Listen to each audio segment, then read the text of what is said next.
Rohan was a bright student, full of dreams and ideas. He wanted to become a successful entrepreneur one day. He often told his friends, "One day, I'll build something that will change the world." But there was one problem. Rohan loved to dream, not act. He spent hours scrolling on his phone, watching endless videos, playing games, and chatting online. Whenever someone asked him why he wasn't working on his goals, he always replied, "I still have time. I'll start tomorrow." And so, his tomorrows kept piling up. One evening, after another day wasted on social media, Rohan's grandfather, who had been quietly observing him, called him over. "Rohan, come here. I want to show you something."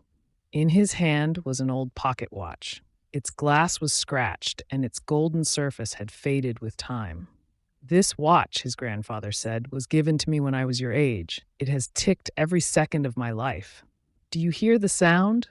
Rohan leaned closer. Tick, tick, tick. His grandfather continued, "This clock never stops. No matter what you do, sleep, play, waste time, or work hard, it keeps moving. Time doesn't wait for anyone, Rohan, and once it's gone, it never comes back." Rohan smiled politely. "I know, Dadu. Don't worry, I'll work hard later. I still have years ahead of me." His grandfather sighed but said nothing. The next morning, Rohan went to college. His professor announced that a business idea competition would be held in 3 months, and the winner would receive a scholarship and mentorship from top entrepreneurs.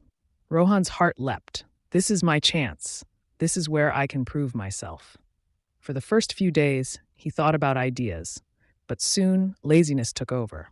"I'll work on it tomorrow," he told himself. "Right now, let me just relax a bit." Days turned into weeks, weeks into 2 months.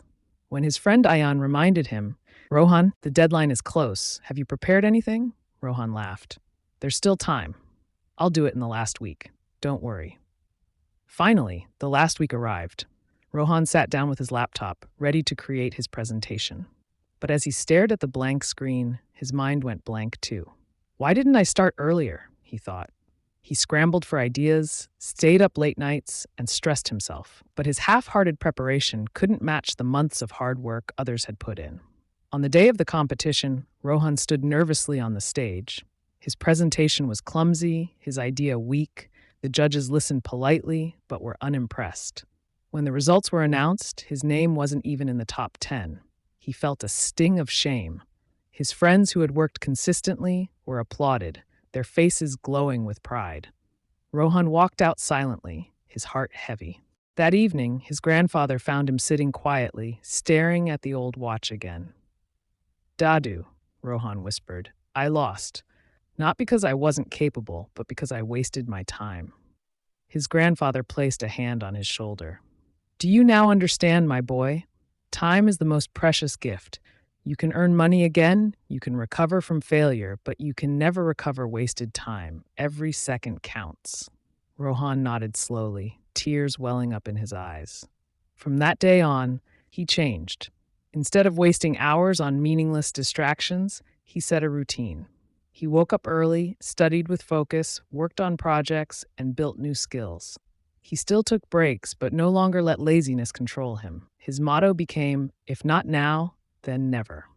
Months later, another opportunity came, a startup incubation program at his college.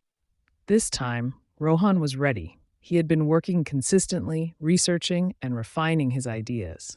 When he presented his project, the judges were impressed. His idea was selected, and he received the mentorship he had once lost.